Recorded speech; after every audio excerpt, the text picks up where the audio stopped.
When you are buying ISBNs and Library of Congress number, let's say you decide to go with Amazon.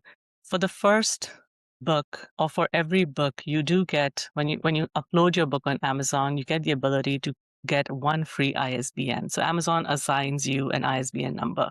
The benefit of that is obviously you're not paying for the ISBN number. The downside is then that book is owned by Amazon. Let's say the book does really well, or for some reason you want to print it yourself and sell it in a different format, in a different way. You cannot do that with that book.